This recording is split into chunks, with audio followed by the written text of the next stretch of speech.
is emotionally affecting, but it at times, I don't know, by the end of the film it feels a little incoherent. I kind of agree. Yeah. Cuz like, because what's the message here? right. Because everything's being exposed as like fraudulent. You know, Yeah. we know it's only a dream. Right. The Wizard of Oz is nothing. Yeah. You know,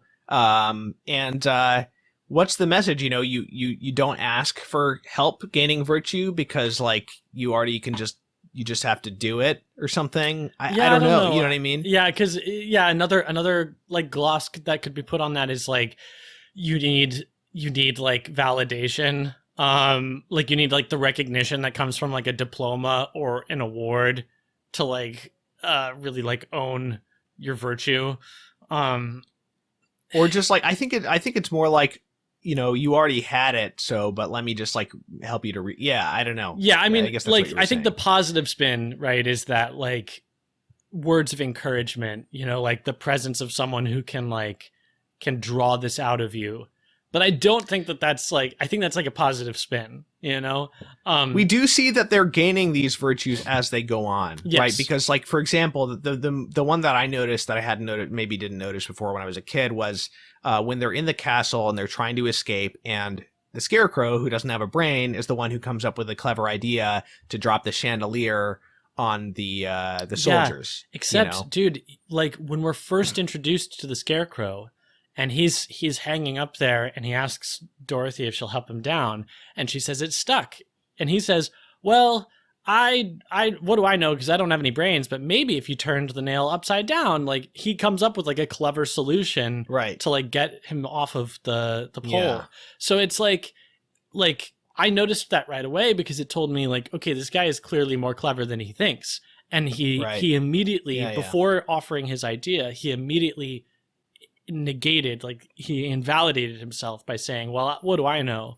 And I think that is like a real moral struggle, is that like a lot of people internalize these lies about themselves that were either like told them by, you know, their parents, or, you know, by like the culture, or just like, you know, the devil, like just you know, whether it's like, oh, well, I'm lazy, or like, oh, it's just in my nature to be this way, or like the kinds of self-denigrating excuses or remarks that we come up with to sort of like stay in a place of mediocrity.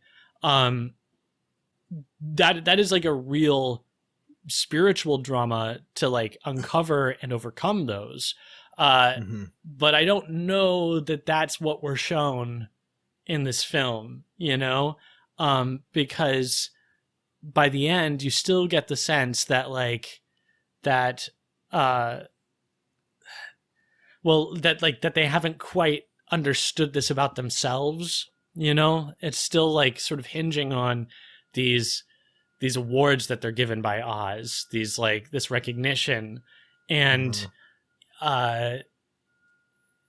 you know, like the Tin Man even, it says like, yeah, I still don't have a heart. It would still be nice to have one, you know? So it's like, it's just kind of like incoherent. Like I don't, and then the big thing that was my hang up was that, right, we begin this film with Toto in trouble with the law. You know, he's going to be like impounded and like, and killed or something. And then Dorothy runs away. And I guess like the moral of the story, like the lesson that she learns is that she's never going to run away from home again. But like Toto, like what's going to happen to him? Like he's still in trouble, right? Like Elmira Gulch is still like out for him. So yeah, I don't know. I wonder if that has anything to do with like the changing hands of this film, like from director to director, because it ends in sort of like They also had a bajillion different screenwriters. Okay, yeah. Yeah. Yeah, it just ends in a kind of bewildering moment of like, home, if I ever want to, what does she say? If I ever feel that I need to like go find my heart somewhere. If I feel like I've lost something, don't need to look for it further away than my backyard, because if it's not there, then I never really lost it. Right? You know, it's like, I was actually sitting there trying to figure out what that means as well. Oh man. I'm not sure what that means. There's also like a few other like golden lines, like especially that Oz speaks to them. His aphorisms, his words of wisdom. Like, what does he say to the Tin Man? He says, "And remember, love is measured not by how much you love, but by how much others love you." Yeah. Maybe God's love, but like, yeah. I don't know. God isn't in this film. That the closest thing to God is the Wizard of Oz, and he's shown to be a phony. Yeah, well, that's the other thing too. Is that you really don't. The film doesn't give you anything that's real in the end, so like everything is stripped down, the curtain is pulled away, and it's almost like Descartes like thinking that like he's like sort of closed the loop, but he hasn't, and like a few years later like Kant is going to come along, and then like it's really going to go off the rails. Like you almost feel like Wizard of Oz has like this film has like set something up for like some serious childhood disillusionment down the road, yeah. I mean, I don't know. I think these dream things, these dream endings never really are almost never satisfying. Yeah. Yeah. But it's like the film is dealing with like a real anxiety, which is like, I think the sort of like having to go off on your own without, your adult safety network. Yeah. But what I'm more interested in, even more so than that, is like the sort of the seductive power of technology, because the Wizard of Oz is a phony. He's a snake oil salesman, and we're introduced to one of these guys early on in the sepia toned segment. He's like this traveling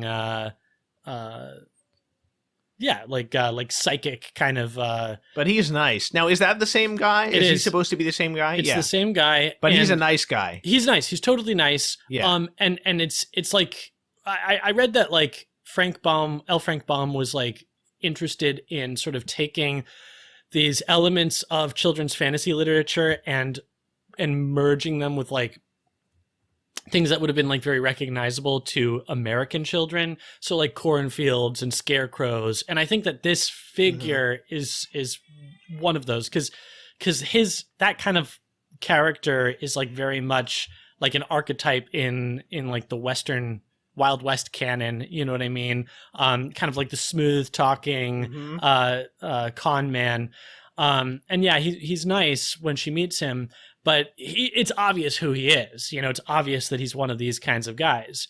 But in Oz, it's not obvious, right? He's hiding behind a curtain, and he's hiding behind like all these like effects and fire and smoke and microphones, And so it's sort of like the bewildering power of technology to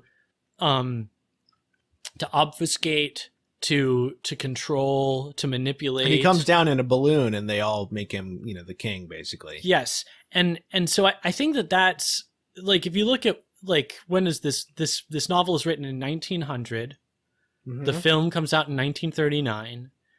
I think that's like a real anxiety that is being worked through. Like, what are we gonna do about the power of this technology to like create unreality, And I think that like, if you look at the wizard as sort of like a type of any sort of like totalitarian state that uses propaganda and uses technology to like control people, then like, you can like clearly see that angst being worked out. But like, I don't know that it deals like satisfactorily with that,